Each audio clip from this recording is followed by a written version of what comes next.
1700s, as Great Britain was ramping up its manufacturing, it realized it was sitting on a seemingly endless supply of cheap energy that burned better than trees: coal. All this black stuff in the ground was a game changer, kicking off a new age called the Industrial Revolution. You may have heard of it. Over the past few centuries, a handful of countries reaped the benefits of fossil fuels and developed their economies, emitting a lot of greenhouse gases along the way. We now know those gases have changed the climate, but since the mid-2000s, an interesting shift has occurred. The majority of greenhouse gas emissions are now coming from large developing countries who are looking for cheap energy sources to drive their own economic growth, just like rich countries before them. So, who's responsible for fixing this mess? The rich countries who have played the biggest role in causing it, or the poor countries who are currently emitting the most carbon?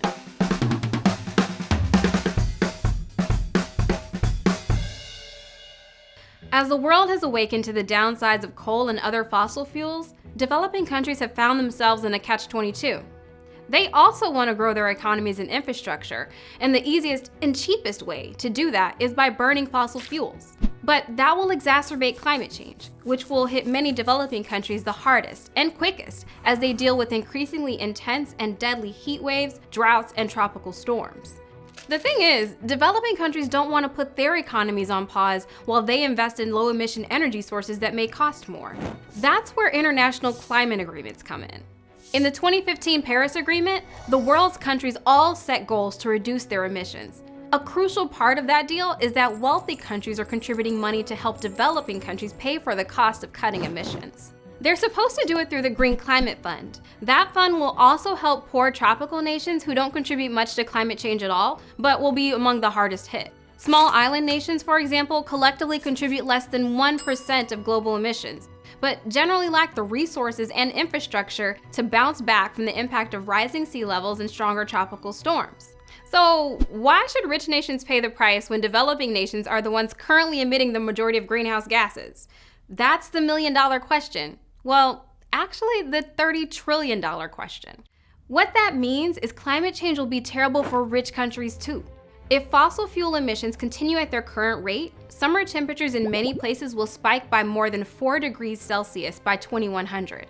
That may not seem like a lot, but it's about the same difference in temperature between this year and the last ice age. But that ice age thawed over a course of several millennia, not a century.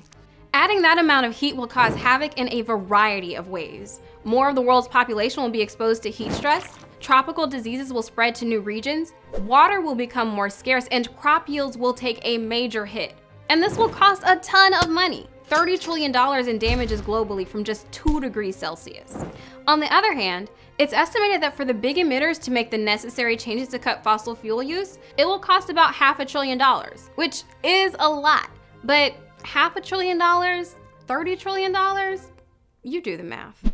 The quicker we act to reduce emissions, no matter who's making them, the more effective our efforts will be, and the better chance we have to avoid some of the most disastrous effects of climate change. So, climate change hits our bottom line, and speed is of the essence. And practically speaking, rich nations can act faster and do more right now. Nations that have more stand to lose more from climate change, which is why it's also in developed nations' best interest to lead the charge in cutting their own emissions, while at the same time helping other countries do the same. Paying now will save trillions of dollars by preventing global destruction, displacement, and loss of life in the future. No one wants to be the country responsible for screwing things up for everybody. Fixing climate change would be a far more satisfying legacy. And that's something that every nation on Earth, rich or poor, should be able to agree on. Hey guys, thanks for watching our latest video. We hope you consider subscribing, maybe click that little bell icon so that you get notified when we have a new video. And check out our Patreon page where you can help us not only make more videos, but make them even more carbon neutral and good for the climate than any other YouTube channel.